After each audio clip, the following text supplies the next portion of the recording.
Зайырбек Калматов дыйканчылык менен көп жылдан бери алектенет. Түшүмдүүлүктү жогорулатууга жардам берген атайын окуулардан өтүп, түшүмдүү көп ала баштаганын айтат. Жазгы талаа жумуштары башталаардан мурун түрдүү үрөндөрдү алуу үчүн Агроэкспо 22 жарманкесине келген. Учурда дыйкандардын биргелешкен кооперативин түзүүнү пландаштырып жатыптыр. Кооператив боюнча азыр ошо мындай иштеген бригадалар групп болуп сүйлөшүп атабыз.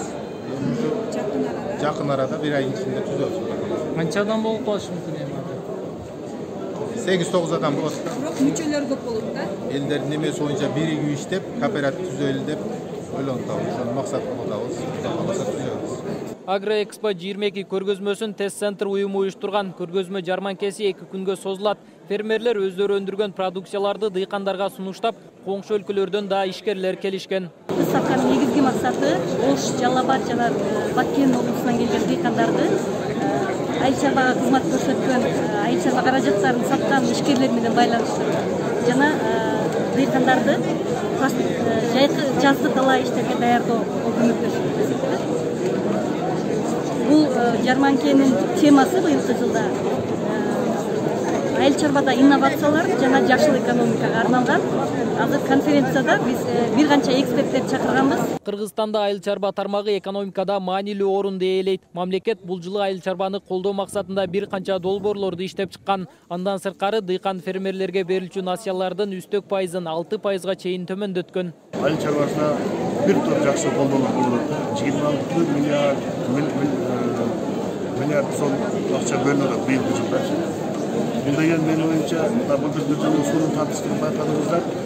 Быйыл ошого карап 1 миллиард сом сууга бөлүнөт. Биздин Ош областы боюнча алган болсок, Ош областындагы ооз башкармалыгына бир жылда 35-40 миллион сом акча бөлүнгөн болсо, быйылкы жылы 135 миллион сом акча бөлүнгөнү күтүлүп атат. Бул деген 4 эсе көбүрөөк иш аткаруу дегенде. Бизге мына билесиздер, дыйкандар саат 7-нин баардыгы суу болбосо дыйканчылык болбойт. Ошондуктан бул багытта быйыл күздөн баштап азыр 70% арыктар каналдар чабылып бүтүрүлөт. Иш-чаранын жүрүшүндө айыл чарба багытындагы инновациялар жана жашыл экономика боюнча дыйкандарга семинар болуп өттү. Өлкөнүн айыл чарба багыты жаңы технологияларды колдонууда артта калганы маалым. Муну жолго коюу үчүн ыңгайлуу шарттар түзүлүшү керек дешет. Жакшыраак шарттар түзүш керек да. Анткени азыр биз кредиттерди айткан менен кредиттердин түрлөрү болот. Кээ бир кредиттерди мына силерге акча деп коет, бирок аны ала албайт эч кимчи.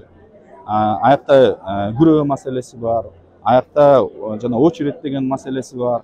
Ошонун баарын чече тургандай ыңгайлуу, жакшы, жеңилдетилген шарттар менен бир кредиттерди дагы караштырса болот. Лизингге күчөтүш керек. Кээ бир мүмкүн конкурстарды жарыялап, грант түрүндө же пайызсыз займ катары берип, суда катары бергендей мүмкүнчүлүктөрдү бериш керек да. Технологияларды айта кетсек, бизге ошол технологиялык компанияларды алып бияка келгенге жакшы шарттар түзүп бериш керек. Бул салык тарабынан, пошталар тарабынан дегендей бир жакшы шарттарды түзүп берсе. 2022 жылы айыл чарбасын каржылоо 10 долбоорунун алкагында дыйкан фермерлерге 50 миңден 20 миллион сомго чейин насыяларды берүү 22 февралдан башталган. Учурда карыз берүү 3 банк менен ишке ашууда. Нургелди Каныбек уулу, ТМЖ жаңылыктары.